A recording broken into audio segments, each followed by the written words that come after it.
भारत मालदीव विवाद। पीएम मोदी पर टिप्पणी, एक्शन में भारत। मालदीव के हाई कमिश्नर को किया तलब। विदेश मंत्रालय पहुंचे मालदीव के उच्चायुक्त। भारत के खिलाफ किस शत्रु ने उगला जहर। ड्रैगन की गोद में जा बैठे मालदीव के राष्ट्रपति। पीएम मोदी के लक्षद्वीप विजिट पर विवाद बढ़ता ही जा रहा है। मालदीव के मंत्रियों ने सोशल मीडिया प्लेटफॉर्म एक्स पर पीएम मोदी के लक्षद्वीप विजिट की तस्वीरें शेयर करते हुए अपमानजनक टिप्पणी की थी। हालांकि बाद में ये सभी एक्स पोस्ट हटा दिए गए थे।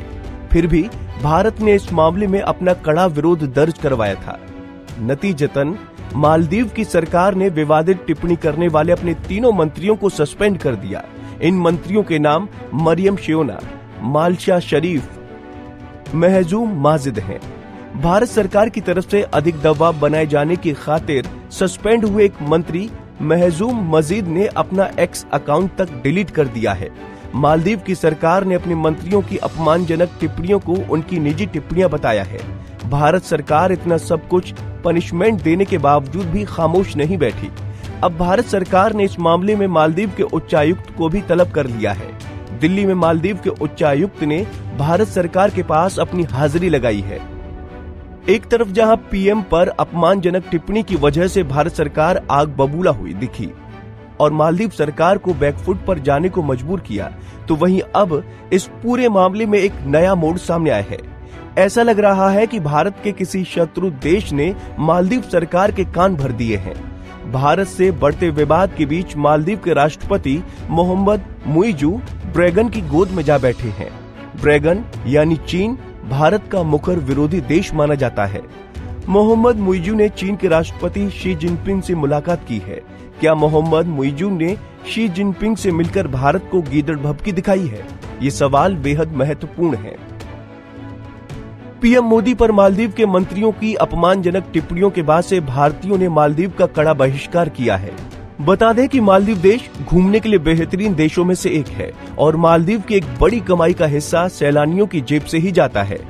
इसकी आर्थिक व्यवस्था इसके टूरिस्ट प्लेसेस पर काफी हद तक निर्भर करती है। लेकिन अब सोशल मीडिया प्लेटफॉर्म्स पर बायकॉट मालदीव ट्रेंड कर रहा है। प्रतिशोध की भावना में आकर भारतीय सिनेमा जगत के कई सितारों ने भारत के टूरिस्ट प्लेसेस को प्रमोट किया है। कई लोगों ने मालदीव में अपनी छुट्टियां बिताने का प्लान कैंसिल कर दिया है। इजी माई ट्रिप ने मालदीव की सभी उड़ानों की बुकिंग कैंसिल कर दी है। नमस्कार, मेरा नाम प्रशांत पित्ती है और मैं इज माई ट्रिप का को फाउंडर हूँ। इज माई ट्रिप भारत की सेकेंड लार्जेस्ट ट्रैवल पोर्टल है, जिसने पिछले साल 8,000 करोड़ का टर्नओवर किया था।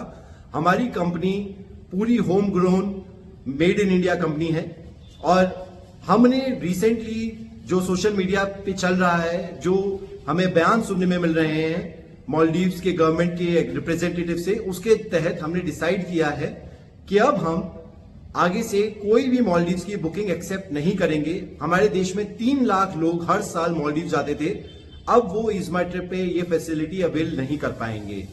जैसा कि हमारे प्रधानमंत्री नरेंद्र मोदी जी ने हमें दिखाया है कि हमारे पास में मालदीव से भी बेहतर लोकेशंस है, लक्षद्वीप की जैसी उन्होंने हमें वीडियोस दिखाई, उनके पिक्चर्स दिखाए।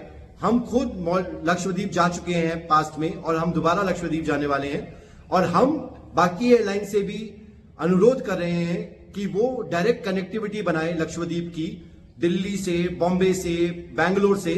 और हमने इस बार ट्रिप पे 5 नए पैकेजेस भी लाइव किए हैं लक्षद्वीप के प्रचार में। प्लस हम अयोध्या का भी काफी प्रचार कर रहे हैं। हम चाहते हैं कि अयोध्या लक्षद्वीप जैसी एक इंटरनेशनल डेस्टिनेशन बन जाए हमारी कंट्री के अंदर, जहां पे बाहर से लोग आए और हमारे देश में टूरिज्म का बढ़ावा हो। इसके तहत हमने डिसीजन लिया है और हम चाहेंगे कि बाकी की एयरलाइंस, ट्रैवल पोर्टल्स भी हमारे साथ इस मुहिम में जुड़े और हमारे देश को आगे बढ़ाएं। हमें बिजनेस से पहले देश के बारे में सोचना चाहिए और इसके लिए हमने ये छोटी सी मुहिम की है। धन्यवाद। भारत के लोग अपने पीएम के साथ खड़े हैं। वो किसी भी हाल में अपने पीएम का अपमान बर्दाश्त नहीं कर सकते। भारत ने मालदीव को बता दिया है कि उसके किसी भी नेता के बारे में बोलना कतई आसान नहीं है।